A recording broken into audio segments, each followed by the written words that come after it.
3 of eligible Native Americans are only registered.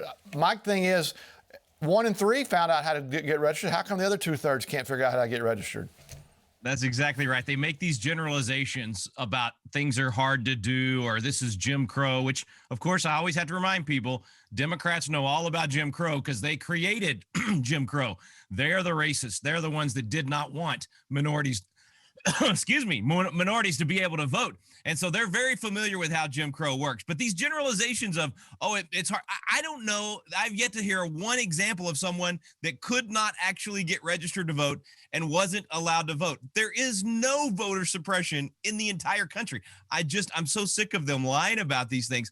Show me the actual examples and an actual law that prevents someone from registering or prevents them from voting. And these generalizations and these emotional stories are why we're so dysfunctional right now at the federal level. I mean, look at that story that Greg just shared, or I think you were the one that shared it, about how much, $143 billion wasted in Medicare. I mean, if that's not dysfunctional, I don't know what is. This is why the federal government should not be doing any of those things. The closer it is to our home, the quicker we can hold them accountable and the less waste there will be.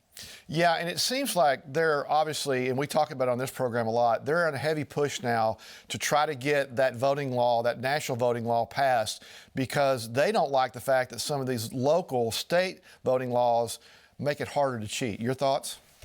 Yeah, and don't forget, they're using Article 1, Section 4, Paragraph 1 of the Constitution, which says that the states get to choose time, place, and manner, but Congress does get to modify from time to time. So it's constitutional, but it's a bad idea. They can't manage anything well, let alone voting. All right, Rick, I'm going to kick back to that. I want to follow up on that. Medicare, Medicaid, $143 billion over the last 2 years of improper payments. Could you please tell me one thing the federal government gets right, that they do right? National defense. You know, there's a few things that the Constitution... Wait. Now, they're woke. Yeah. The national defense is woke now. Now, they're definitely leading that in the wrong direction, but it's one of the few things that only they can do. See, Medicare and Medicaid are a good example of this. If we did that only on the state level, let each state decide how they want to do that, and people can vote with their feet. If they don't like the policies in a particular state, move to another state.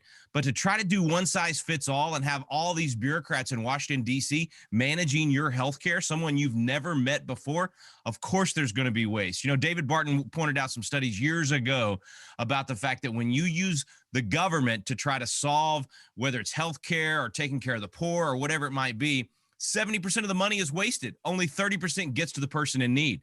When you let private philanthropy and churches and others take care of those things, it's twice as effective. Twice as much money gets to the person in need. So we should get them out of the business of doing all of these things that we never authorized them to do. That's why I encourage everybody to take Constitution classes, study what the proper role of the federal government it is, and then only vote for congressmen that are willing to get the federal government out of these other areas where they're just simply messing things up. When I first ran for office, and I'm sure you may concur with this, you may disagree, I realized some of the people that we have elected are not the best and the brightest as I was around. And in fact, I remember the first 2 weeks I was at the Capitol, I looked around, you know, I was going, man, how did I get here? After 2 weeks of being around all the rest of them, I said, how in the world did they get here? So yeah, I know exactly what you mean. Yeah, all right. Rick, thanks so much. Mike, back to you.